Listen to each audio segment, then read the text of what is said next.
Hello, everybody. Thank you for joining us. I am Amy Behringer, the event coordinator for the Undergraduate Symposium. And today I have welcomed two individuals who are going to help us talk a little bit about the Crossing Lines Design Expo. We do have a student participant, past participant, Gwen Dieter, who is here. We're going to ask her some questions about her participation. And we have Professor Susan Badger-Booth here, who is a professor out of Communication, Media, and Theater Arts, and also Program Director of Arts and Entertainment Management and Arts Administration. So thank you so much for being here. We did want to let everybody know that the Undergraduate Symposium, year 41, is going to be virtual this year. And as always, we are going to be including the Crossing Lines Design Expo as one of our options for our students this year. The Design Expo is truly a place for our creative projects to shine. And we'd like to talk a little bit more about what it is and why you might consider participating. So I'm actually going to start with Susan for our first question. I wanted to ask you, what is the value of having the Crossing Lines Design Expo as part of the symposium? And what do you think the opportunity can do for students? Yeah, great question. I teach students and I work with students, well, like Gwen, who are studying to work as managers in the arts and cultural sector. So a lot of my students work within that kind of confluence of the creative and then the business side. Mm-hmm. And the Design Expo has been a really wonderful opportunity for our creative projects. Okay. And I think that the beauty of it is that it offers all of us who work in any of the art majors here on campus with students to explore and share that unique creative spark in the special projects that either come out of our class work or come out of the extracurricular work that we do with our students as we mentor them. I think that that diversity of projects is really seen when you look at the back projects that are part of this program, and that a student that is a fashion design major, working right next door to a student that is studying ceramics, or one of my arts management students. It is that collaborative focus that I think is so beneficial for students to be involved in. I agree.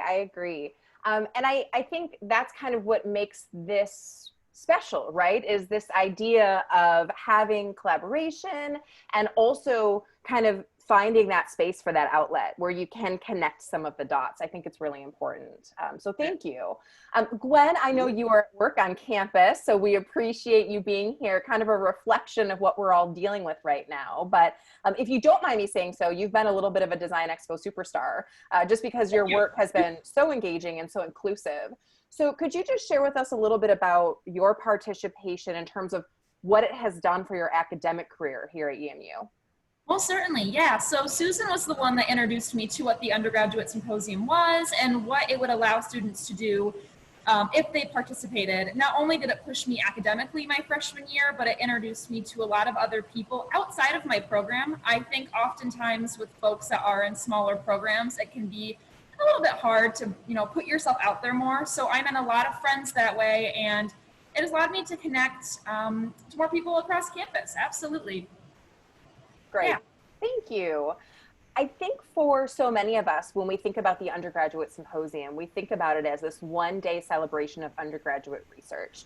But in our brains, when we think about research, we think about being in a laboratory or, poster presentations at a professional conference. And research means so much to different disciplines.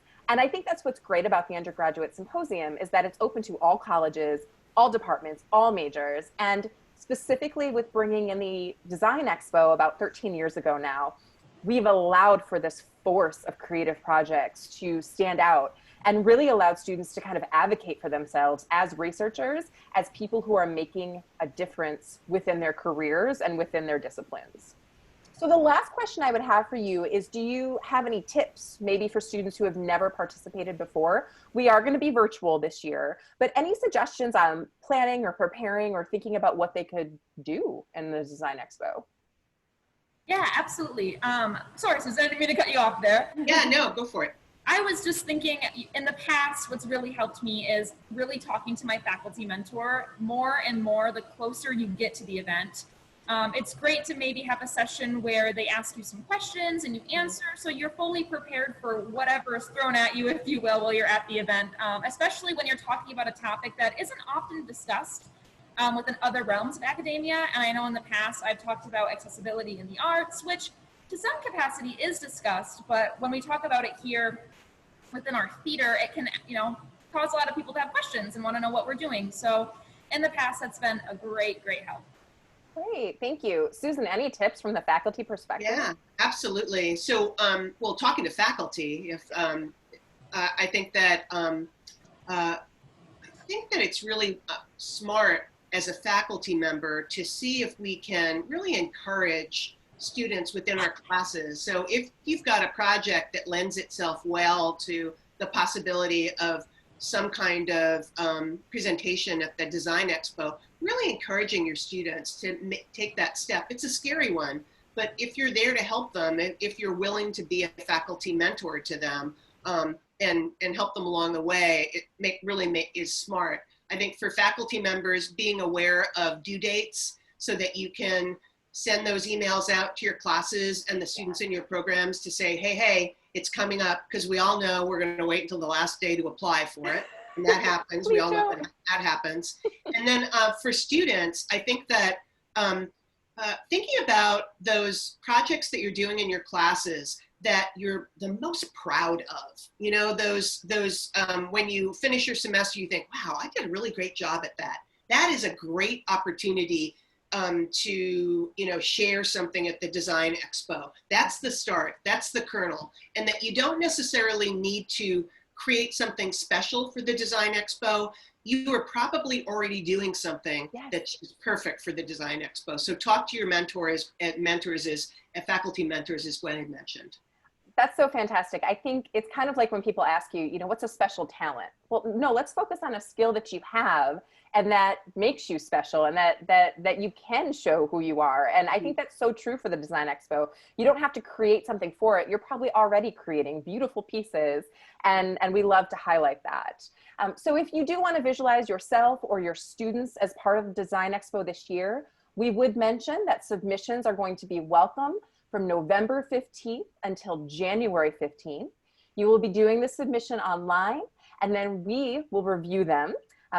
Once approved, if approved, we will move forward.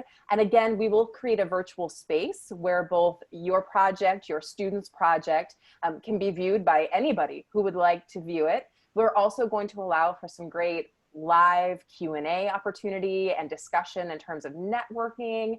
And it truly will be the unique and special day that it is each year, even though we will be on a new platform this year.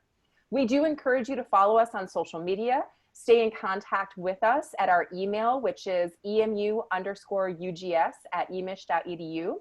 And we look forward to your submissions this year. I want to thank Gwen and Susan both for talking with us. If you have any additional questions, please let us know, and we thank you for your time. Thank you both. Thank you. Thank you.